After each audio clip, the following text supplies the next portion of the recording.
Continuamos con la geometría analítica. Esta vez vamos a ver un tema muy importante, es el tema de cónicas. En cónicas vamos a estudiar 4 curvas.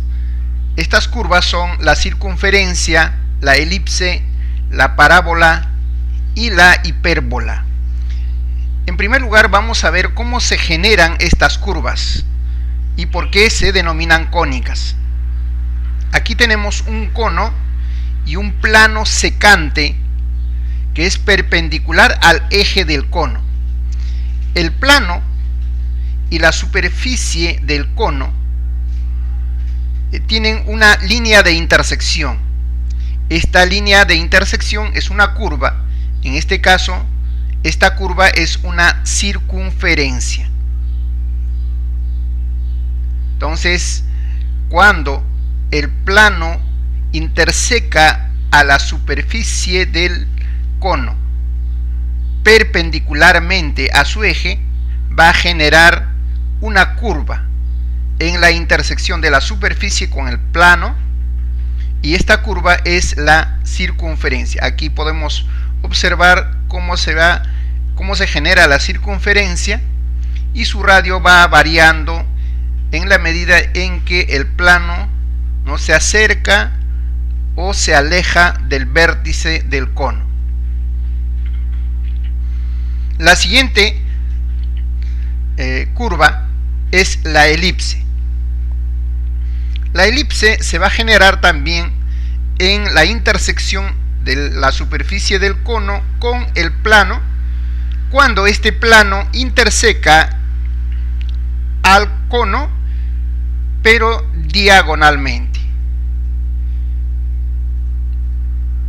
Ahí podemos observar cómo el plano va formando la curva justo en la intersección de la superficie del cono con el plano, cuando este plano no es perpendicular al eje del cono, tampoco paralelo al eje del cono.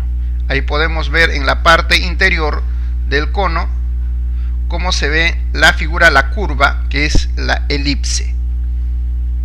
La elipse en realidad es una degeneración de la circunferencia, cuando uno de los diámetros es más alargado, un diámetro se alarga y el otro resulta más corto. Y tenemos entonces la elipse y la circunferencia. Ahora vamos a ver la parábola. La parábola se genera cuando el plano interseca al cono en forma paralela a una de sus generatrices. Este plano es paralela a una línea de la generatriz del cono, y la intersección del plano con la superficie del cono forma una curva, y esta curva es la parábola. Ahí podemos observar en el interior del cono la curva que se genera, y su abertura va variando en la medida en que el plano se acerca a la generatriz a la cual es paralela. Ahora vamos a ver la hipérbola. Para la hipérbola tenemos 2 conos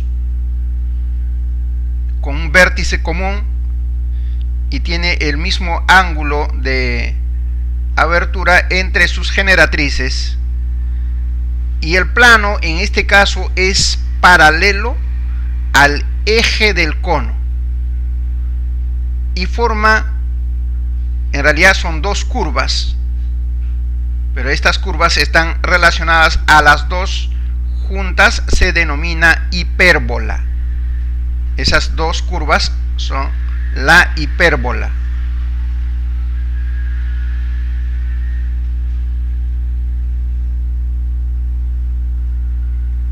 Ahí podemos observar desde diferentes ángulos la curva de la hipérbola que se genera por la intersección del plano. Repito, este plano es paralelo al eje del cono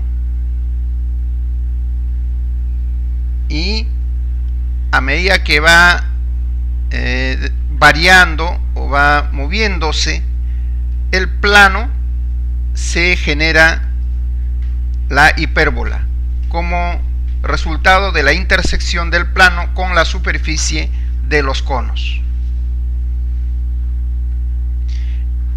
Bien, ahora ya conocemos entonces las 4 curvas, las que vamos a estudiar a continuación, viendo sus propiedades, su ecuación y todo lo que corresponde a el estudio de las curvas cónicas.